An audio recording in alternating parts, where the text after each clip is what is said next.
It is time once again for another Chicago Bears pregame show right here on the Kenikkasports Show. The Bears. Thank you, super fans.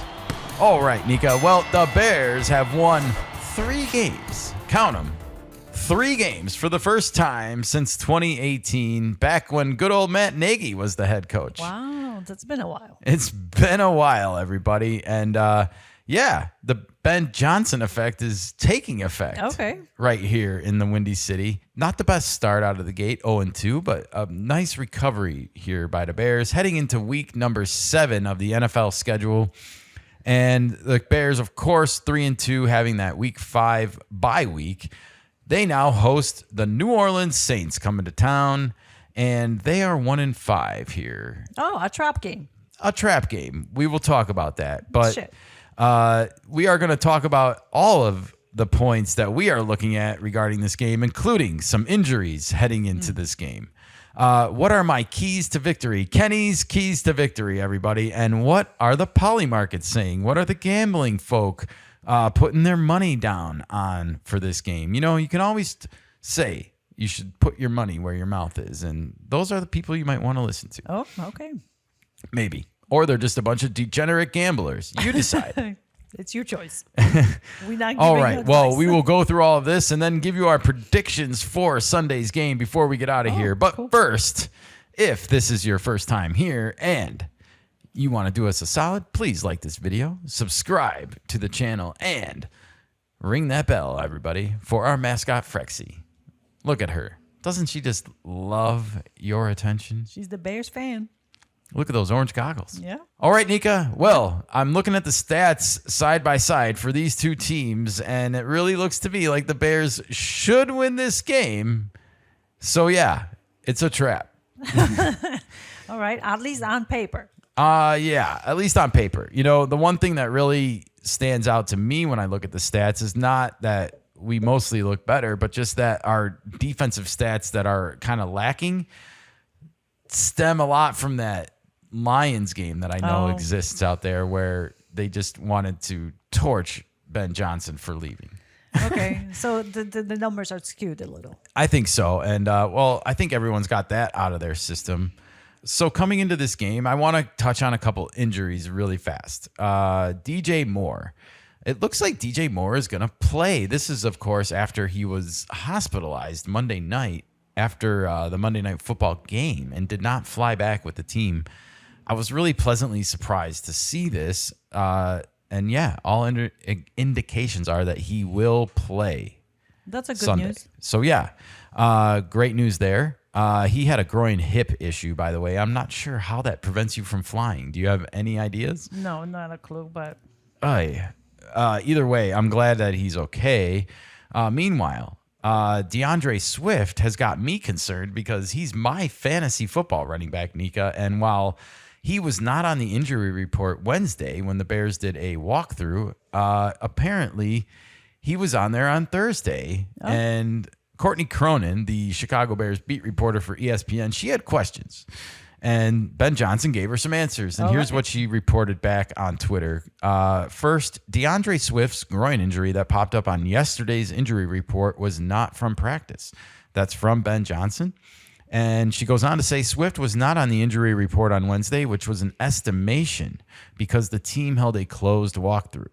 Since the injury did not occur in practice Thursday, where Swift was limited, it likely came from Monday's game at Washington.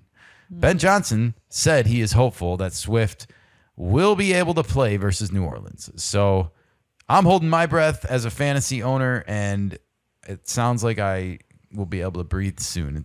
It sounds hopeful, Nika. Okay, so it's a 50-50 chance at this point. 50-50? I hope it's better than that. Damn, he said he's hopeful. Hopeful's 50-50 now? I don't know. Well, it might be go yes or no. Jeez. Nika's got a lot of hope, everybody. What's his chance of living? 50-50? Oh, I'm pretty hopeful. You look at it, a glass half full. I definitely see the glass half empty in that scenario. Okay. I've been abused in my sports life, okay, everybody? I grew up a Cubs fan and a Bears fan. Jeez. Yeah, I get it. Okay. All right. Well, that is good news, I think, for DeAndre Swift. He should be okay to play. And with that that is the couple injuries that I'm keeping my eyes on this week. Okay. And we can now move on All to right. Kenny's keys to victory. That's right. Ooh. I'm gonna have to get a key rack or something and The Bears. The Bears. that'll do for now. Hold up. All right. So as I said, this feels like a trap game. And how do you avoid a trap, Nika? That's a very good question. How do you avoid a trap game? Well, I think the best way to avoid a trap is to spring a trap of your own, or maybe bring some heavy artillery. And in this case, in the game of football, I would score some points. Okay, that's a good idea. I think the best thing the Bears can do to ensure that they win this game on Sunday is to score early, which they've been doing, but also to score often, is to not let your foot off the gas, at least until the lead is comfortable enough to start maybe running the ball more. So touchdowns. Yeah, this, when you see a game like this where theoretically we should win on paper, let's go and do it. That's my message to the team as head coach. Like, guys, this is a game we have to show we are in control. It's our house. Yeah. Don't play down to your competition. That would be the message all week. Okay, that's a very good advice. The Bears been pretty decent in the first quarter. So they have a leg up on that. The good thing here is, while this is a trap game, I will be the first to admit that, we also have the Ben Johnson effect in effect, because he still is new, right? And the players aren't too comfortable yet, I think. And I don't think he's done a lot to make them comfortable. In fact, I think he came in from day one and was like, be prepared to be uncomfortable. So I don't think they're very comfortable around him. And that means that they will be more focused in a situation like this than maybe if they were. Okay. I can see that. So that's one thing. And so hopefully the offense comes out and just plays as sharp as possible. Same with the defense. We'll talk about the penalties in a second, because that is a part of that. But mostly important to score early and build a lead. I think they need a 2-score lead, as soon as possible. Whether To score, are you talking a touchdown score? Whether lead? that's 2 touchdowns, a touchdown and a field goal, like 10 points. They need to have a 2-possession edge I see. over the Saints early in this game. Okay. And I think they're capable. They definitely are. One of the reasons why they're capable is because they've been getting turnovers, Nika. The Bears lead the league right now. They lead all the NFL in turnovers per game. That's a cool thing, because the Bears are, I think, sort of known for being ball hawks when you look through their history, at least. And the monsters of the Midway. They have these nicknames for a reason, and it's because they used to just wreck you and take the ball away. And I think Ben Johnson has sort of brought some of that to the defense back into this team, or at least the expectation that that's how I want my defense to be. So it's a work in progress. It's a work in progress. And we have Dennis Allen, of course, the former New Orleans defensive coordinator, now our defensive coordinator. And so he's familiar with the other side. a little bit, yeah. We might have a little inside information as well. Ooh, inside but trading. Yeah, always No. expect the unexpected. But Sure. nevertheless, yeah, I like the fact that we are going after the ball more, and it seems like at least getting and generating turnovers more than we were even last year under a defensive coordinator head coach. So Ancient history. Don't want to talk about it. no worries. One thing, though, that the defense, I would like to see them do better, and this is definitely a key, is to get more pressure on the quarterback. The Bears have not been generating a huge pass rush this year, and I feel like that's something that needs to change, because while it's been great that we are getting the turnovers and the fumbles and the interceptions and all of that, I feel like the more pressure we can put on the opposing quarterback, the more of those turnovers we will be even giving ourselves opportunities for. And it creates more problems for the quarterback. Of course, yeah, you're going to force them into making mistakes. Exactly. Instead of, Skate. making a mistake. You can press the issue, is my point. And I feel like they've been not doing the best job yet of doing that. And hopefully, as the season goes on, we'll see them be able to add that to their arsenal. In addition to not giving up everything else, don't Sure. sacrifice everything else that Yeah. good is happening. So get the quarterback. And then last but not least, of course, limit the penalties, Nika. The Bears have been penalized so much this year. It's been ugly. And it's something that they had 9 penalties on Monday night for 84 yards against Washington, including some like really big defensive penalties that yield those ugly automatic first downs and false starts, which just wreck your offense. A illegal formation penalty cost Roma Dunze a touchdown.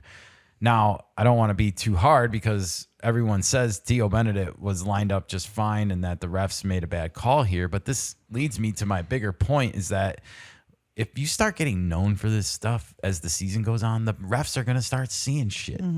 It's just the facts of life. Yeah. So we got to clean it up sooner than later if we want any chance of going into the playoffs, going on any kind of run, because otherwise we're going to get called for holding penalties that we're not really committing in a big playoff game, and it's going to feel detrimental and awful. That's for sure. So the let's clean it up, man. Yes, they got to go. They need to be cleaned up. All right. Well, if the Bears do all of these things, I think they're going to win, Nika. But let's see what the gambling folk have to say out there, shall we? Yeah, sure. Let's follow the gamblers. All right. Well, Polymarket, everybody, is open, and we are, of course, looking at the Bears and Saints game this weekend. What are the odds? Well, the odds are right now leaning towards the Bears. Okay. It is a 67% to 34%.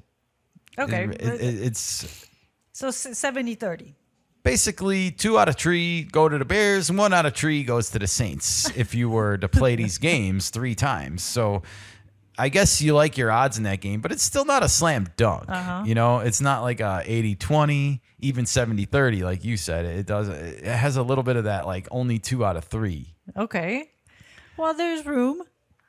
There's room. But the money line clearly favoring the Bears, 67-34. So if you are just betting who's going to win this game, the markets do say for sure the Bears. Now, if you look at the point spread, it gets a little bit more interesting because the point spread sits at 5.5 for this game right now. And the Bears would have to win at a minimum of 26.5 to 21 in order to cover the over. Well, you don't get a halves, though. Hold on. Oh, okay. Stay with me here. The point spread cannot be a whole, Nika, because the point spread it has to sit on a half so that it either ends over or under. That's why they always set it at the half mark. I got you. I understand. Okay. Yes. So the point spread's at 5.5, which means the Bears have to win by 6 in order to cover. And if they win by 5, if you bet the Saints, you win this bet. I see. And right now, that money favors the Saints at a 54% to 47% clip. So the Bears needs to blow them out of the water, basically. Well, they need to win by 6, which is 2 field goals. It's not even a whole touchdown. I know, but they can win more than that. We'll talk about this. I mean, they never let these point spreads get too out of hand, by the way. Okay. You rarely see like a 14-point spread or anything like that. Okay. Because they want it to be interesting. I understand. I'm Enticing. not a gambler, so there you go. Well, the over as of yesterday was 47.5 for this game. And it has since decreased to 45.5. Oh. So not a lot of points being scored. And I think that's a smart thing because even yesterday, as I was talking this through, I thought about it and I was like, I wonder, the Bears could really easily get into a blowout situation here, I feel like, if they follow my keys to victory. And then you could still find a situation where they might not get to 47.5. Okay. And they still might be in a situation where they don't get to 46 since it's dropped to 47.5 or 45.5. But here's why I think that is because I do think the Bears will win this game outright. And I do think that they will cover the point spread. Oh, okay. The 5.5. But if they do that, then they will have a big lead in this game. Obviously, more than the spread. But I think they will have a big enough lead where they will start to pound the ball more just with the running game, run off some clock at the end of the game, and be able to do it with some efficiency. We saw the Bears' run blocking get a lot improved at Washington on Monday night coming out of that bye week, and that was a really good sign. That was one of the big standout improvements that we noticed in the bye week. So it seems like they put a lot of time into it, and that's a good thing because Ben Johnson does want to run the ball, and the Bears need to run clock. So if they get out to this big lead that I'm hoping that they can get out to, then I feel like it puts them more in a position to run the ball later and run out some clock, and then I think the blowout might happen. And yet, even looking at it, like a 33-14 game only gets you to 47 total points. A 31-14, which was the final of the Dallas game a couple weeks ago, that only gets you to 45 points. That doesn't cover the over here. So I don't think that this game is going to go over the points. That's just my prediction right now. I think the Saints continue to struggle this week against the Bears. So based on what you're just saying, the Saints don't have a defense. They're okay, you know, when you look at their team stats. Again, like I defend the Bears because it's convenient for me. That's fine. But the Saints give up more yards per game. They give up more points per game. I mean, actually, they don't. But that's, again, they give up. The Saints don't score a lot of points a game, and they give up 8 more points a game than they score, whereas the Bears, they give up 3 more points a game than they score right now. And I also happen to know that they have that Lions game hanging over the balance where they gave up 52 points. That's kind of throwing that 28 out of alignment. Yeah. You know, so I don't have the Saints game by game breakdown to know if they had one of those kinds of games or not. But that's why it's important to look beyond the stats sometimes. And they can be misleading. Absolutely. Nevertheless, they're convenient for my own argument when I want to predict that the Bears are going to win this game. Hey, there's always a bias, right? When you root for your own team, you will always be biased. Absolutely. Well, that's what makes me most nervous for the Saints, at least, is that the Saints don't score a lot of points. In fact, when you look at the team statistics, the Bears are just slightly trailing them in total yardage with their key players. And the Saints have played a whole nother game than the Bears. Oh, so they have a little bit more statistical data to compare it to. And then when you go down and look at the touchdowns from the quarterbacks, Spencer Rattler and Caleb Williams, it's 11-6 in favor of Caleb, and he's played 1 less game. So we just have the better quarterback, and if he plays up to his potential, even a little bit under, he can have a mistake or 2 in this game, it's and we should still win as long as he makes the big plays when we need him to. That's a good point, yeah. And so, yeah, I think the Bears win, and I think they win by the spread at least, and I'm predicting a more than 2 touchdown victory. But I don't think that the game goes over. So I would not bet the over in this instance. What are you thinking?